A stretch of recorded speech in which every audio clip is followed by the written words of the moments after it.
Hello everyone, how are you? Hope you are fine and enjoying study.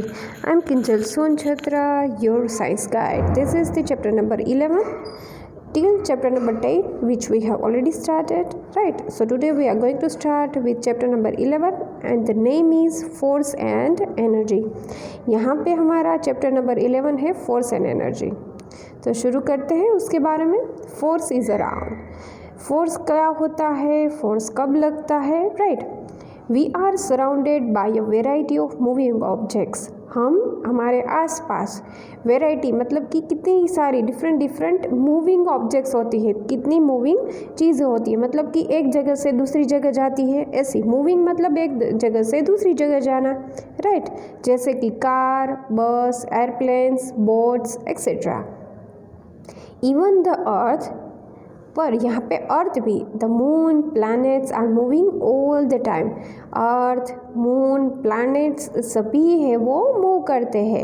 N object that is moving is said to be in a motion. जो भी चीज़ moving करती है, जो भी चीज़ movement में होती है उसे कहते हैं मोशन। मूविंग ऑब्जेक्ट को कहते हैं मोशन। अ पुश और pull acting on object is called a force. अगर आप धक्का लगाते हो या फिर कोई किसी को आप खींचते हो तो उसे कहते हैं फोर्स लगाना। क्या करना? Force. Force and motion are closely connected. Force और मोशन है वो एक दूसरे से कनेक्टेड होते हैं। We use force to perform different actions. हम यूज़ करते हैं फोर्स को डिफरेंट एक्शंस को, right. Such as picking a school bag. क्या करते हैं हम? स्कूल बैग को उठाते हैं। Opening a door, door open करते हैं, etcetera. Even the earth is exerting a force on us all the time. क्या करती है? हमें फोर्स करती है। कैसे? अर्थ है वो, उसमें कौन सा फोर्स होता है? ग्रेविटेशनल फोर्स होता है। इसी वजह से हम क्या करते हैं? हम यहाँ पे ज़मीन पर टिक पाते हैं, वरना तो हम उड़ते ना। It is pulling all thing towards it. तो सभी चीज़ें क्या करती है? एक दूसरे से खींचती है। A force can be used to, किसे कहते हैं? फोर्स कहाँ पे होता है उसके बारे में। Move a stationary object. कहाँ पे फोर्स लगता है? वहाँ पे। Move a stationary object. Stationary मतलब कि खड़ा हुआ, कोई भी चीज़ है वो खड़ी हुई, हिला डुलना नहीं है, उसको हिलाना डुलाना नहीं है। तो move a stationary object. Suppose कि कोई भी चीज़ है, एक बॉल है, वो बॉल खड़ा हुआ है, पर अगर आप मूव करें उसको, उसके ऊपर पैर रखो या फिर पैर के साथ उसे मारो तो वो क्या हो जाएगा? मूवमेंट होगा। स्टॉपिंग अ मूविंग ऑब्जेक्ट। क्या करते हैं हम कि कोई भी बॉल आता है तो हम कैच करते हैं ना, तो मूविंग ऑब्जेक्ट को हमने क्या कर दिया? स्टॉप कर दिया। अगर हमारे हाथ में ले लिया तो। Make a moving object to move faster. कोई भी चीज़ है जो स्लोली दौड़ रही है या चल रही है, स्लो चल रही है, तो हम अगर धक्का लगाए तो क्या करते हैं? वो हम उसे फास्ट करते हैं, उसकी मूवमेंट को क्या करते हैं? हम थोड़ी सी फास्ट करते हैं। स्लो डाउन अ मूविंग ऑब्जेक्ट कैसे करते हैं? कोई भी बॉल है वो बहुत ज़्यादा तेज़ी से आ रहा है, पर हम अगर पैर डाल दें बीच में तो क्या होगा? वो थोड़ी रुक जाएगी, उसकी जो मोशन है वो थोड़ा सा स्लो हो जाएगा। Change the direction of a moving object. हम क्या कर सकते हैं? कोई भी मूविंग ऑब्जेक्ट है, जैसे कि कोई भी चीज़ हमारे तरफ आ रही है और हम क्या कर रहे हैं? सामने हम बॉल डाल रहे हैं, सामने हम अगर खेल रहे हैं तो बॉल सामने से आ रही है, फिर आप वहाँ पे दे रहे हो तो क्या हो गया? उसका डायरेक्शन उसकी चेंज हो गई। Change the shape and size of an object. कैसे करते हैं हम? कोई भी चीज़ को हम दबाए, जैसे आपके पास अगर रबर है तो रबर हम प्रेस करेंगे तो क्या होगा? उसका शेप चेंज हो जाएगा, ठीक है। वैसे साइज भी चेंज हो सकती है। Types of forces. अगर हम फोर्स करते हैं किसी चीज़ के ऊपर तो यहाँ पे हमारे पास है कितने सारे टाइप के फोर्सेस हैं। So there are different types of forces in nature. कई सारे टाइप के नेचर में फोर्सेस होते हैं। So first one is muscular force. Muscular force किसे कहते हैं? जैसे हम हैंड से लगाते हैं। व्हेन वी पुश और पुल और lift something we apply muscular force, जब भी कोई भी चीज़ को हम धक्का लगाए या फिर खींचे, हम हमारे हाथ से हम करते हैं जो भी चीज़ है, वी अप्लाई मस्कुलर फोर्स। उसी जैसे हम धक्का लगाए या फिर खींचे उसे कहते हैं मस्कुलर फोर्स, वो मस्कुलर फोर्स में आता है। नाउ ग्रेविटेशनल फोर्स, उसके बारे में मैंने कहा ना कि हमारी अर्थ है वो हमें खींचती है, तो वो कौन सा फोर्स लगाती है हमें? Gravitational force. So gravitational force is the force with which object pull one another. तो ग्रेविटेशनल फोर्स वो है जो जिसमें एक चीज़ है वो दूसरे को खींचती है अपनी ओर।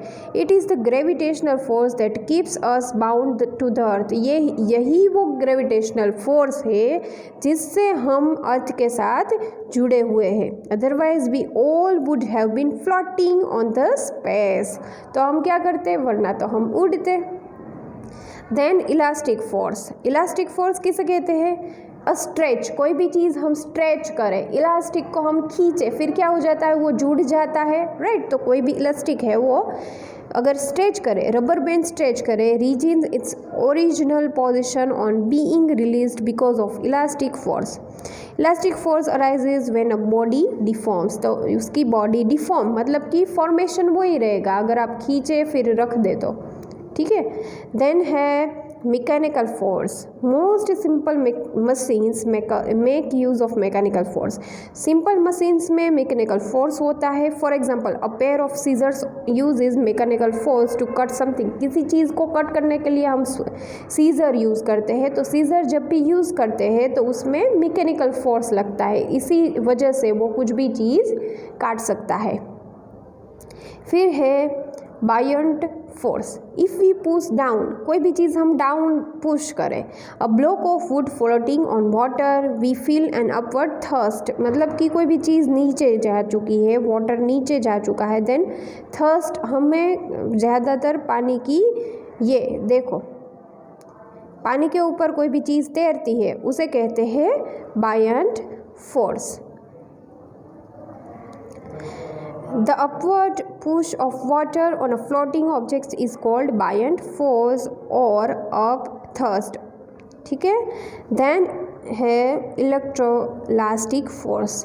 इफ़ वी रब अ प्लास्टिक लाइक अ कॉम और अ पेन विथ हेयर, कोई भी चीज़ जैसे प्लास्टिक की है वो हमारे हेयर के साथ हम रब करते हैं, and brick it closely to tiny bits of paper, और हमें छोटे छोटे पेपर्स है उसके पास अगर लेकर जाइए, the bits of paper will get attracted to plastic object. तो क्या हो जाता है कि थोड़ी देर के लिए वो प्लास्टिक और वो जो पेपर है वो थोड़े से अट्रैक्ट हो जाते हैं उसके साथ। This is due to electrostatic force. वो इसीलिए होता है कि वहाँ पे इलेक्ट्रोस्टैटिक फोर्स हो गया। टाइनी पार्टिकल्स ऑफ डस्ट, छोटे छोटे पार्टिकल्स है जो डस्ट के, and smoke can also be attracted, और स्मोक है वो दोनों भी अट्रैक्ट हो जाते हैं by electrostatic force. Then magnetic force. Magnetic force is the force, ये एक फोर्स है एक्सर्टेड बाय मैग्नेट्स, वो मैग्नेट से जुड़े हुए होते हैं, on each other and on some metals like iron and nickel. तो वो आयरन और निकल के भी अपने साथ अट्रैक्ट कर सकते हैं। सिंस मैग्नेट्स अट्रैक्ट आयन, जैसे ही मैग्नेट अट्रैक्ट करता है आयन को, they are use to separate waste iron object from garbage dumps, और हम वो अलग रख सकते हैं। Waste iron object can they be recycled. Waste iron object कोई भी होता है वो हम उसे रिसाइकल भी कर सकते हैं।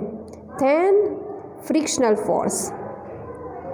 फ्रिक्शनल फोर्स और फ्रिक्शन दोनों सेम चीज़ है। फ्रिक्शनल फोर्स या फिर फ्रिक्शन आप बोल सकते हो, is the force that tries to stop object sliding across each other. कोई भी चीज़ है वो स्टॉप करती है स्लाइड करने से। For example if you roll a ball, कोई भी चीज़ है वो सपोज कि बॉल है वो रोल होता है on the floor, it will come to rest after some time because of friction.